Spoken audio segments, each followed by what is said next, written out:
two nations, thousands of miles apart. And yet, for decades, they have circled each other like two people in a room who cannot leave and cannot agree. Why? Is it oil? Is it religion? Is it history? Or is it something older than all those things? Something that Machiavelli understood 500 years ago? That is the question we are going to sit with today. Most people believe that wars begin because of hate, because one side is evil and one side is good. We see this in the news every day. One country is the aggressor, the other is the victim. And emotionally, that makes sense.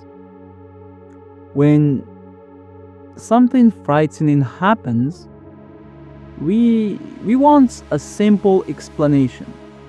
We want to know who to blame because it feels safe this way. So when Americans see Iran, many think it is a dangerous regime. When Iranians see America, many think it is imperial power. So each side has its story. Each story feels completely true from the inside. And here is why it is important. Both sides believe they are defending themselves.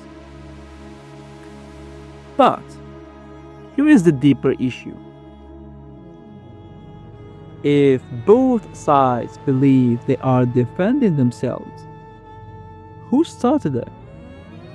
And most importantly, doesn't matter. Machiavelli, the Italian philosopher and political thinker, wrote something that disturbed people for centuries.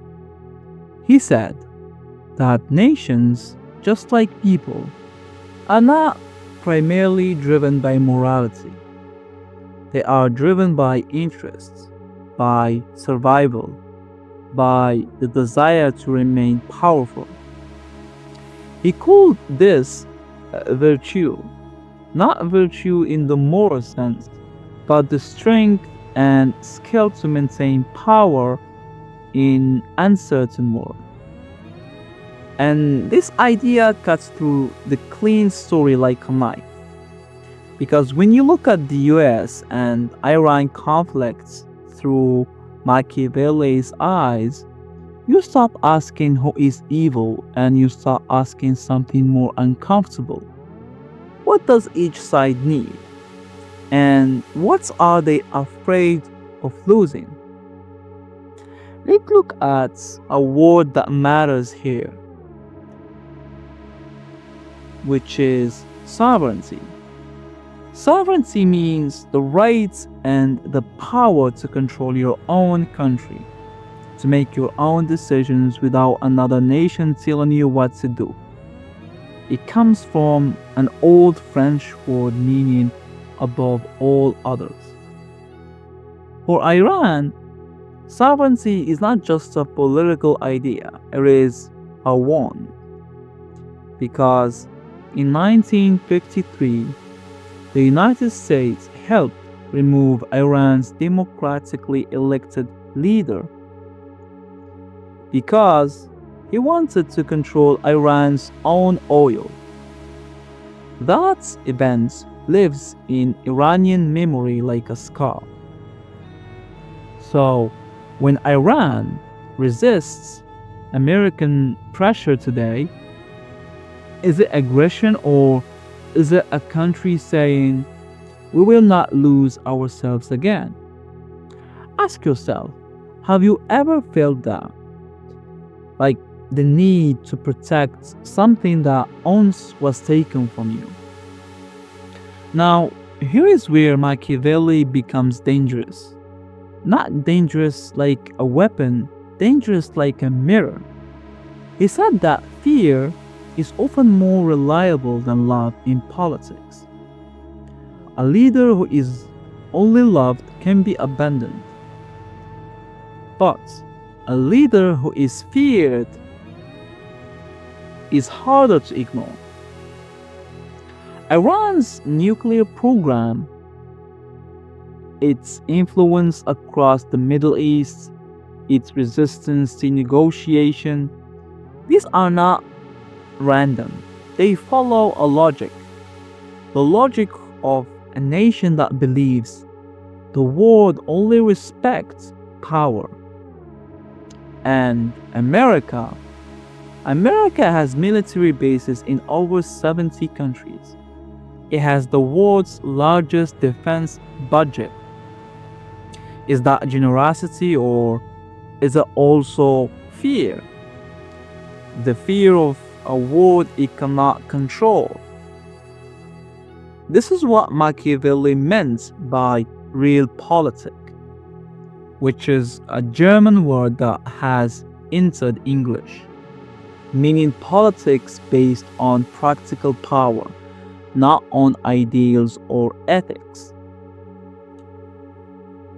Not what should happen, but what does happen.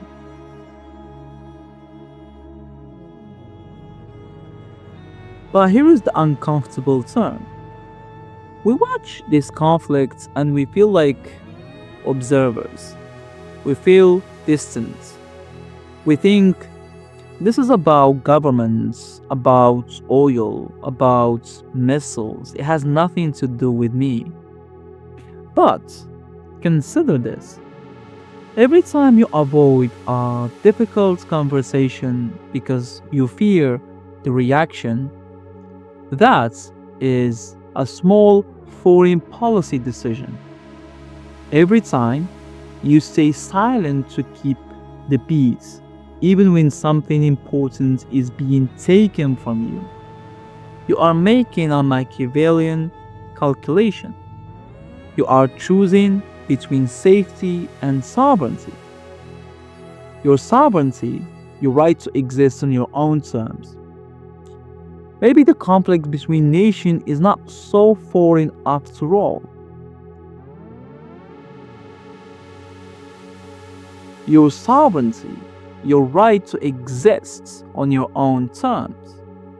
Maybe the conflict between nations is not so foreign after all. So let us reframe the question we started with. War is not simply hate. War is not simply evil versus good. War, according to Machiavelli and according to history, is what happens when two forces both believe that survival requires the other to be weaker. It is not the opposite of peace, it is the failure of negotiation. And negotiation fails when neither side feels secure enough to stop performing strength. Secure, this word matters. To feel secure means to feel safe, not just physically but psychologically. Safe enough to be honest, safe enough to be vulnerable, safe enough to say, I'm afraid and I want something different. Nations rarely say that.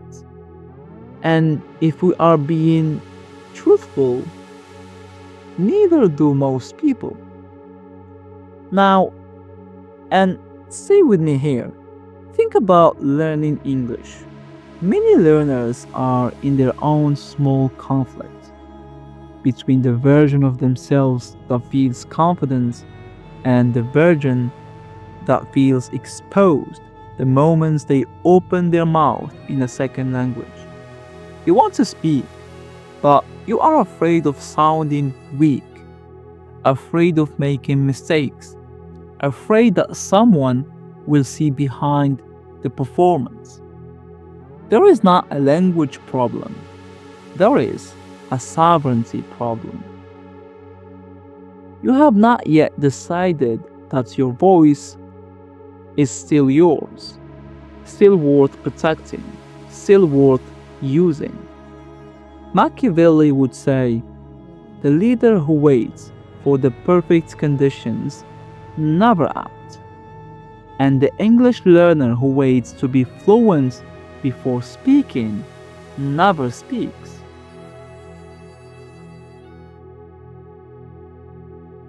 We began with a question. Why do nations wage war? Or why do nations go to war? And now, having traveled through history, through philosophy, through the uncomfortable mirror, we can hear that question differently.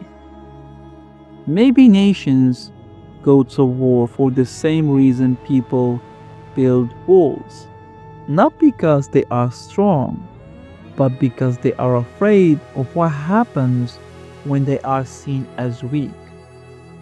Maybe the US and Iran are not opposite. Maybe the US and Iran are not opposite. Maybe they are two versions of the same fear, wearing different flags. And maybe, just maybe, the most powerful thing any nation or any person can do is not to perform strength, but to build enough security inside themselves that they no longer need to. Power is not the absence of fear. Power is acting clearly in spite of it. Nations forget this. People forget this. You should not.